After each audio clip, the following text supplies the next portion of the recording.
Hi hello வணக்கம். இந்த வீடியோவில் நம்ம பார்க்கக்கூடிய கட்டுரைக்கான தலைப்பு மது விலக்கு, கேடு தரும் மதுபானத்தை ஒழிப்போம், மதுபானத்தின் தீமைகள். இப்போ கட்டுரையில் இடம்பெற்றிருக்க தலைப்புகளை பார்க்கலாம். ஃபர்ஸ்ட் குறிப்பு சட்டகம், முன்னுரை, சமுதாய சீரழிவு, மது விலக்கு, அரசின் கடமைகள், முடிவுரை. வாங்க வீடியோக்குள்ளே போகலாம். முன்னுரை. நம் நாட்டில் மது அருந்தும் பழக்கம் பண்டைய காலம் தொட்டு இருந்து வரும் பழக்கமாகும். ஆனால் மதுவின் கொடுமையை அன்று முதல் இன்று வரை பல சான்றோர்கள் கூறி வருகிறார்கள். மதுவின் கொடுமையறிந்தே வள்ளுவரும் திருக்குறளில் கள்ளுண்ணாமை என்ற அதிகாரத்தை இயற்றினார். ஆனால் மது அருந்தும் பழக்கம் இன்றளவும் பலரிடமும் காணப்படுகிறது. அது நாளுக்கு நாள் அதிகரித்து வருவதும் வேதனைக்குரிய ஒன்றாகும். சமுதாய சீரழிவு. குடியை கெடுக்கும் என்பது சான்றோர் மொழி. காரணம், மது குடிக்கும் பழக்கமானது ஒருவனது குடும்ப வாழ்க்கையை சீரழித்துவிடும். குடிப்பழக்கத்தினால் ஆண்கள் தங்கள் வருமானத்தில் பெரிய பங்கை மதுவிற்காக செலவழிக்கின்றனர். அதனால் அவர்களது குடும்பம் வறுமையில் தவிக்கின்றது. குடிப்பழக்கத்தினால் பலவித நோய்களும் ஆரோக்கிய சீர்கேடுகளும் வந்த வண்ணம்தான் இருக்கின்றனர்.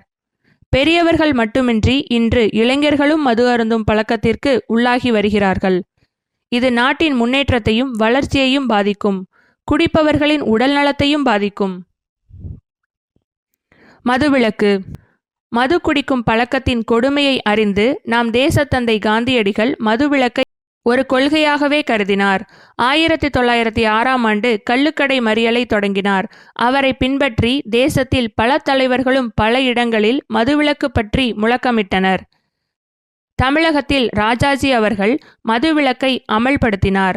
தந்தை பெரியாரும் மதுவிலக்கை ஆதரித்தார். ஆனால் இன்று மீண்டும் மது நாட்டிற்குள் புகுந்துவிட்டது. இதனால் நாட்டின் எதிர்காலம் நிச்சயம் பாதிக்கப்படும்.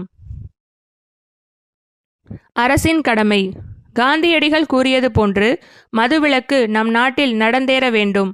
மதுவிலக்கு சட்டம் இயற்றப்பட வேண்டும்.